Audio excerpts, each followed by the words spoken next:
সম্মানিত কৃষক কিষানী ভাই বোনেরা, আসসালামু আলাইকুম রহমতুল্লাহ। আপনাদেরকে জানাই আসমাউল মণ্ডল ইউটিউব চ্যানেল থেকে স্বাগতম।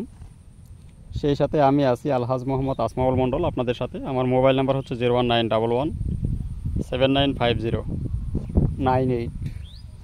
মোবাইল নাম্বারটা আবার বলছি 01911795098। আপনারা আমার সম্মুখে যে ধানটি দেখতে পাচ্ছেন, এটি 3 সিজনেও একটা উচ্চ ফলনশীল জাত।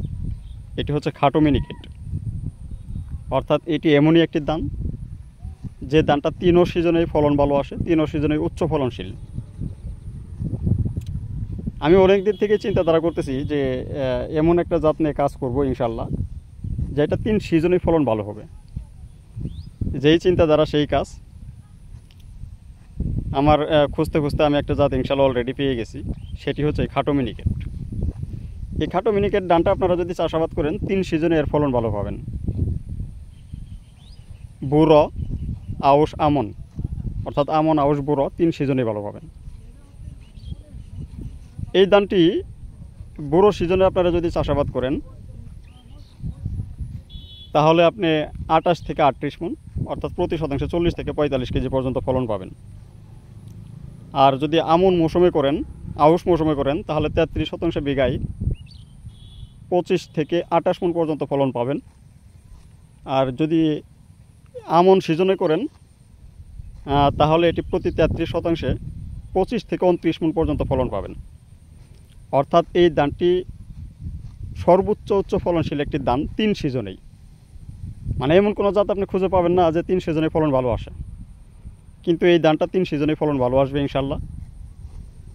আর ধানটিতে রোগবালাই একদম কম, রোগবালাই নাই বললেই চলে।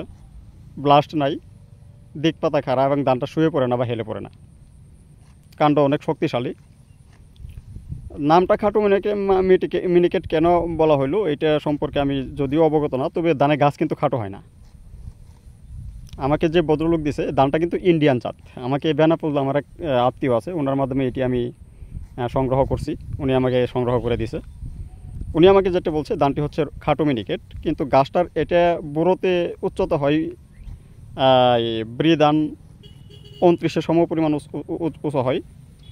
আর আমনে উচ্চতা হয় এর 115 থেকে 20 সেন্টিমিটার, অর্থাৎ দানিগুল দানের সমান উচ্চতা হয়।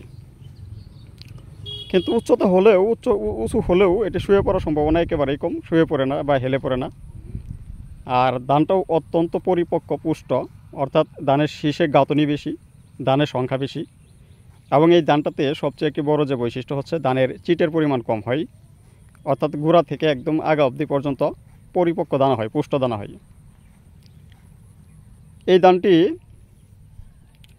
বুড়োতে চাষাবাদ করতে চাইলে ধান 29-এর পরিমাণ যেভাবে চাষাবাদ করেন একদম সেম পরিমাণে সার ব্যবস্থাপনা থেকে রোপণ থেকে শুরু করে সব কিছু 29-এর মতো করে করতে হবে।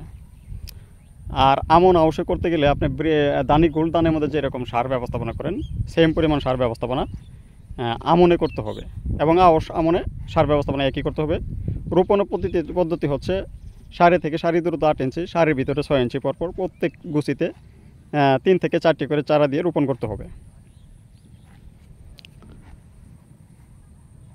আর এই ধানটির সবচেয়ে বড় বৈশিষ্ট্য যেটা হচ্ছে ভাত খেতে সুস্বাদু এবং জর্জরে।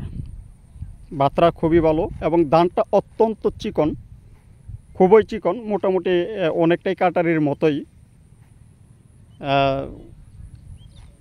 এবং ভাত খেতে সুস্বাদু, ভাত ঝরঝরে হয়। আর ধানটিতে রোগবালাই একবারেই কম, রোগবালাই নাই বললেই চলে। পোকামাকড়ের আক্রমণও কম, কীটনাশক কম প্রয়োগ করতে হয় এবং ব্লাস্ট ধরে না, ব্লাস্টবিহীন, অর্থাৎ অল ইন অল এরকম ধান আপনি আর খুঁজে পাবেন না। মানে 3 সিজনেই ফলন ভালো আসে এবং রোগবালাই নাই, এরকম ধান খুঁজে পাওয়া খুব কঠিন ব্যাপার। এই যে আমার খেতে দেখতে পাচ্ছেন, মাশাআল্লাহ, আল্লাহ তাআলা নিজ হাতে জানবার আমাকে দান দিয়েছে। খেতে আসলে একদম মনটা ভরে যায়, ভালো লাগে। এটির জীবনকাল বুড়োতে হচ্ছে ধান 28-এর সমপরিমাণ জীবনকাল, 28-এর চেয়ে 2 থেকে 3 দিন সময় বেশি লাগে। আর আমনে এটির সময়কাল হচ্ছে 110 থেকে 20 দিন, আমন এবং আউশে।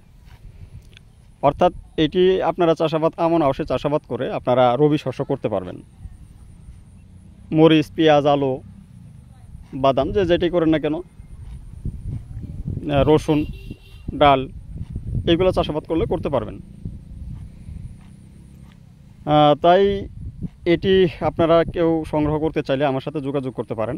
আমার নাম হচ্ছে মোহাম্মদ আসমাউল মণ্ডল, পিতার নাম হচ্ছে বাহাদুর মণ্ডল, শেরপুর জেলা, শেরপুর সদর উপজেলা, কামারেশ্বর গ্রাম। বাড়িটি হচ্ছে মণ্ডল বাড়ি, অর্থাৎ বাহাদুর মণ্ডল বাড়ি নামে পরিচিত। আমার মোবাইল নাম্বার হচ্ছে 01911795098। আমার মোবাইল নাম্বারটা আবারও বলছি, 01911795098। এই বলে আপনাদের সুস্বাস্থ্য কামনা করে এবং দীর্ঘায়ু কামনা করে এখানেই আমি আমার প্রতিবেদন শেষ করতে যাচ্ছি। যারা এই বীজ সংগ্রহ করতে চান আমার কাছ থেকে, তারা আমার দেওয়া ঠিকানা অনুযায়ী আমার বাড়িতে এসে নিয়ে যেতে পারবেন। আর কেউ যদি মনে করেন যে আমি কুরিয়ার মাধ্যমে নেব, তাহলে কুরিয়ার মাধ্যমে আমরা সারা বাংলাদেশে ডেলিভারি দিয়ে থাকি, নিতে পারবেন। তাই আমার ফোন নম্বরে ফোন করে যোগাযোগ করেন এবং ঠিকানা অনুযায়ী বাড়িতে এসেও এই বীজ সংগ্রহ করতে পারবেন। এই আশা ব্যক্ত করে আপনাদের সুস্বাস্থ্য কামনা করে এবং দীর্ঘায়ু কামনা করে এখানে আমি প্রতিবেদন শেষ করছি। ও আখিরি দেওয়ান আলহামদুলিল্লাহ। আসসালামু আলাইকুম রহমতুল্লাহ।